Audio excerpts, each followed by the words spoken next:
Best health packages up to 80% discount. Tirumala Diagnostics. Hi welcome to our channel. ఈరోజు మనతో పాటు ఉన్నారు జ్యోతిష్య వాస్తు పండితులు, జ్యోతిష్య వాస్తు శిక్షణ నిపుణులు శ్రీ నానాజీ పట్నాయక్ గారు. నమస్కారం గురువు గారు. శ్రీమాత్రే నమః. సార్, గత 10 రోజుల క్రితం నేను మీకు ఫోన్ చేసినప్పుడు ఈ సంవత్సరం అంతా బాగుండాలంటే ఏ మంత్రం చదవాలని చెప్పేసి నేను మిమ్మల్ని అడుగున్నాను. అవును. వ్యక్తిగత కారణాల రీత్యా మీరు బిజీగా ఉండి చెప్పలేకపోయారు. సో ఇప్పుడు సమయం సందర్భం వచ్చింది, ఈ సంవత్సరం అంతా బాగుండాలి అంటే ఈ సంక్రాంతి నుంచి మొదలు పెడితే నాకు డిసెంబర్ 31 వరకు అద్భుతంగా ఉండాలి లైఫ్ అంటే ఏ మంత్రాలు చదవాలంటారు ప్రేక్షకుల కోసం కూడా? తప్పకుండా అండి. ఫస్ట్ ఆఫ్ ఆల్ ఏంటంటే ఇప్పుడున్న గ్రహస్థితుల్లో ఇప్పుడు చూడండి, మనం వేటి నుంచి బయటపడాలి అనుకుంటాం, మాయా మోసం నుంచి బయటపడాలనుకుంటాం. అవును. ఏ విషయం ఆటంకం కలగకూడదు అనుకుంటాం. అవునా? కర్మ బాగుండాలి, లాభదాయకంగా ఉండాలి మన కర్మ అనుకుంటాం. అంటే మనం చేసే ప్రతి పని కూడా బెనిఫిట్గా ఉండాలనుకుంటాం. ఎస్. ఇవి అవ్వాలని కూడా అనుకోడు, వీటి నుంచి బయటపడాలి. బయటపడాలని అనుకుంటాం కదా. ఫస్ట్ ఆఫ్ ఆల్ ఎవరి జన్మజాత చక్రంలో అయినా శాటన్ బాలేడు అనుకోండి, శని భగవానుడు బాలేడు. ఇప్పుడు వాళ్ళ కర్మ అనేటువంటిది ఎప్పుడు ఏ ప్రయత్నం చేసినా సక్సెస్ రాదు. ఇప్పుడు పర్టికులర్గా ఇప్పుడున్న గోచారంలో శని భగవానుడు న్యాచురల్ లాభస్థానంలో ఉన్నాడు. మరి న్యాచురల్ లాభస్థానంలో ఉన్నప్పుడు మీకు అంతా బాగుండాలంటే ఏం చేయాలి, ఈ సంవత్సరం మొత్తం ఏం చేయాలి అంటే చెప్తాను చూడండి. ఒకటి, మీకు దగ్గరలో ఏదైనా నవగ్రహ టెంపుల్స్ ఉంటే కనుక శని భగవానుడి దగ్గర దీపారాధన చేయండి. చేసి హనుమాన్ టెంపుల్ కానీ లేకపోతే వెంకటేశ్వర స్వామి ఆలయం కానీ గణపతి ఆలయానికి కానీ వెళ్ళండి.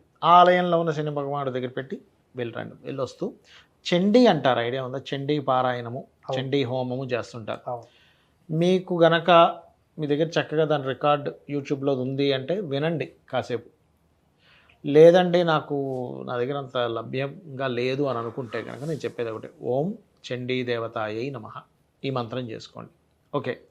దీంతోపాటు నవవిద్రుమ బింబశ్రీ ఞక్కారి రతనచ్చదాన నామస్మరణ చేసుకోండి.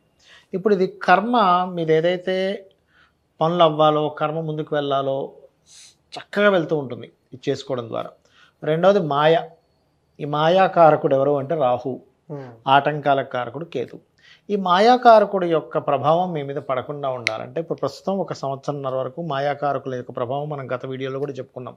జడ్జిలు, లాయర్లు, ఆస్ట్రాలజర్లు, వాస్తు పండితులు, టీచర్లు, కన్సల్టెన్సీ వాళ్ళు, వీళ్ళందరి మీద మాయా ప్రభావం ఉంటుంది. ఎందుకంటే గురురాశుల రాహు ఉన్నందుకు. అందుకే అన్నీ లైఫ్లో అంటే వేసుకునే క్యాలిక్యులేషన్స్ అన్నీ తారుమారు అవుతూ ఉంటాయి. గుర్తుపెట్టుకోండి, చాలా జాగ్రత్తగా ఉండాలి. వీళ్ళందరూ చాలా జాగ్రత్తగా ఉండాలి. జడ్జిలు, లాయర్లు కూడా జాగ్రత్తగా ఉండాలి.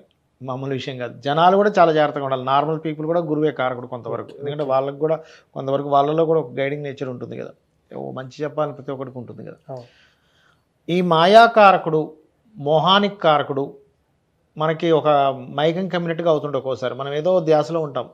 కారకుడి యొక్క ప్రభావం తగ్గాలి అంటే మీరు చేయవలసింది ఏమిటి అంటే అమావాస్యకి పితృదేవతలకి స్వయంపాకం ఇవ్వడం లేదా తర్పణాలు వదలడం చేస్తూ దుర్గా ఆరాధన చేయాలి. ఓం దుమ్ దుర్గాయ నమః. ఓకే. అలాగే ఆటంకాలు కలగకుండా ఉండాలి అంటే నవగ్రహాల్లో కేతుగ్రహం దగ్గర దీపారాధన చేసి ఓం గం గణాధిపతయే నమః. అంటే ఈ 3 ఎలా చేయాలో చెప్తాను మీకు ప్యాటర్న్. ఉదయం నిద్ర లేచాం, ఫస్ట్ కూర్చొని మహాగణపతిని తలుచుకోండి.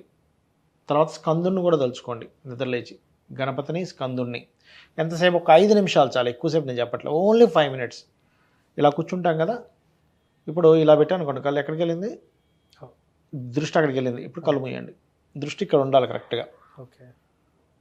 ఓం గం గణాధిపతయే నమః. ఇది మనసులో అనుకుంటుండండి. టంగ్ ఉంటుంది కదా మన నాలిక, అవును, పై ప్యాలెట్కి టచ్ చేయండి, నాలుగు నీళ్ళ కూర్చుంటారు.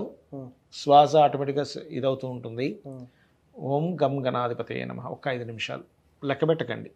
దాని తర్వాత ఓం స్కందాయ నమః, ఓం చండీ దేవతాయై నమః, ఓం దుమ్ దుర్గాయ నమః. ఈ 4 చేయండి. సార్, నాలుకే మీద పెట్టుకుంటే ఉచ్చారణకు రాదు కదా? మనసుతో చేయాలి. ఎస్. ఓకే. మనసుతో చేయాలి, నోటితో అక్కర్లేదు, మనసుతో చేయండి. మీకు ఏమవుతుందంటే ఎప్పుడైతే గణపతిని ఆరాధిస్తారో ఇప్పుడు మనకేంటంటే ఆటంకం జరిగితే పని అవ్వదు. అవును. పని అవ్వలేదంటే డిస్టర్బ్ అయిపోతాం. అవును. ఇక్కడ మీకు ఏమవుతున్నది, డిస్టర్బ్ అవ్వకుండా చేస్తుంది, ఫ్రూట్ఫుల్ అవుతుంది. మనం ఏదో మాయలోనో మోసపోవడం జరగకుండా ఉంటుంది. ఈ 3 కదా కావాల్సింది ఎవరికైనా. ఈ 3 అవ్వకుండా ఉండాలని కదా జాగ్రత్త పడాలి కదా. ఇవి చెయ్యండి. ఇవి చేశారంటే కాన్సన్ట్రేషన్గా చేయాలి. అంటే లైఫ్ అంతా పర్ఫెక్ట్గా కొనసాగుద్ది ఈ ఇయర్. 100%. సార్ ఒక చిన్న ప్రశ్న దీంట్లో, నాకు ఒక తెలిసిన మిత్రుడు ఉన్నాడు, మన వీడియోలు బాగా ఎక్కువ చూస్తాడు, ఓకే, మీరు చెప్పిన శ్లోక పారాయణం కూడా చేస్తాడు, కానీ పూజలో కూర్చుంటున్నాడు కానీ మైండ్ డైవర్ట్ అవుతుంది. 40 రోజులు పూజ చేశాడట, కానీ ఫలితం కోసం ఎదురు చూస్తున్నాడు. ఆ 40 రోజులు కూడా మైండ్ అనేది ఒక వర్షన్లో లేదు.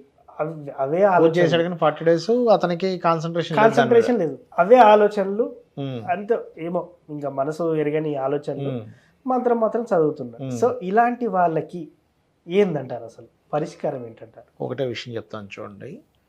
ఇప్పుడు మనము రోడ్డు దాటుతుంటాం, చాలా జాగ్రత్తగా దాటుతాం, కానీ ఏదో అలాగ దాటం. ఎందుకు దాటము? రోడ్డు మనం కాన్సన్ట్రేషన్గా దాటకపోతే ఏదైనా వచ్చి గుద్దిందంటే పోయి హాస్పిటల్లో పెడతామని తెలుసు. అవునా? అంటే ఏంటి, దీని మీద ఒక ప్రాక్టికల్ నాలెడ్జ్ ఉంది. చాలామందికి ఏంటంటే ఒక మంత్రము ఎంత పవర్ఫుల్ అనే విషయం తెలియక కాన్సన్ట్రేషన్ చేయలేకపోతుంటారు.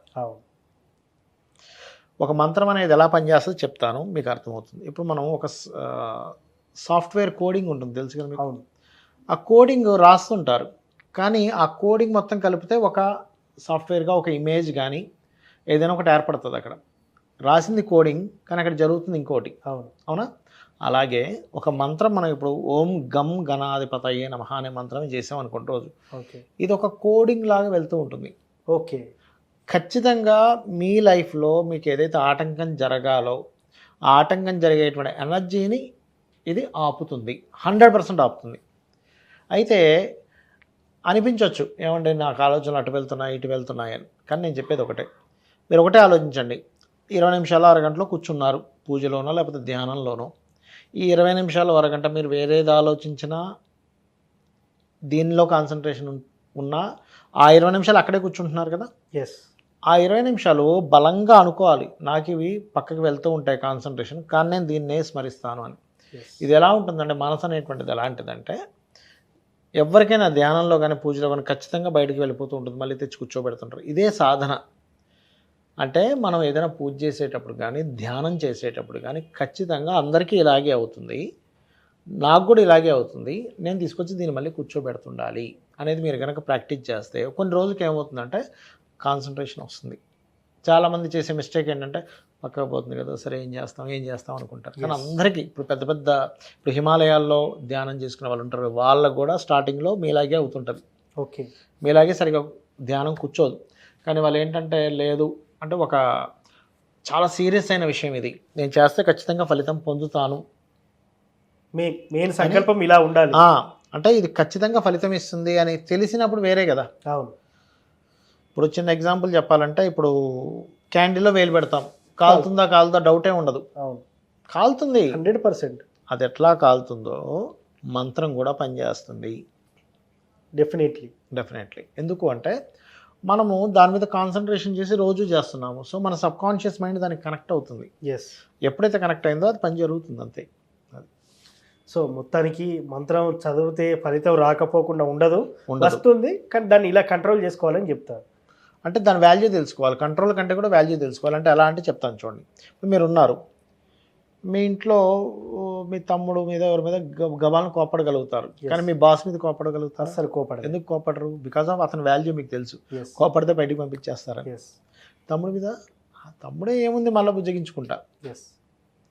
బాస్ కూడా మీ మీద కోపడతాడేమో, వాళ్ళ మదర్ మీద కోపడలేడు, ఎందుకు మదర్ వాల్యూ అని తెలుసు. అలాగే మంత్రం వాల్యూ తెలుసుకోవాలి. ఈ మంత్రం ఈ 20 నిమిషాలు చాలా ఇంపార్టెంట్. నేను చేస్తే దీని ఫలితం ఖచ్చితంగా ఇన్ని రోజులుగా నా చేస్తే దీని ఫలితం ఇంత ఉంటుంది. కొంతమంది 40 రోజుల్లో రాకపోవచ్చు, ఇంకొక 40 రోజులు చేయాల్సి వస్తుంది, ఎందుకంటే వాళ్ళ కర్మ సరిపోదు అక్కడికి. వాళ్ళ కర్మలో ఏదైతే ఉందో ఈ మంత్రం యొక్క ఎనర్జీ అక్కడ సరిపోదు, ఇంకొంచెం ఎక్కువ పడాలి డోస్. అప్పుడు ఇంకొక ½ అవర్ కంటే ఇంకో 1 అవర్ ఎక్కువ చేయడం చేయాలి. రిజల్ట్ మాత్రం అల్టిమేట్, దాంట్లో గ్యారెంటీ 100% రిజల్ట్ ఉండి తీరుతుంది, అందులో ఎటువంటి సందేహం లేదు. ఎందుకంటే భగవంతుడు అనేటువంటి ఎనర్జీ అయితే ఉంది కదా, భగవంతుడు ఉన్నప్పుడు భగవంతుడు మంత్ర రూపంలో ఉంటాడు, కానీ దీని కర్మ అనేది కొద్దిగా వేధిస్తుంటుంది. Thank you sir. ఈ సంవత్సరం మొత్తం ఏ మంత్రాలు చదవాలి, చదివేటప్పుడు వచ్చే ఆలోచన ఎలా కంట్రోల్ చేసుకోవాలనేది చాలా చక్కగా చెప్పారు. Thank you so much. శ్రీమాత్రే నమః. చూశారు కదా, ఇది వాటి కార్యక్రమం. మరో కార్యక్రమంలో మళ్ళీ కలుద్దాం. Thank you.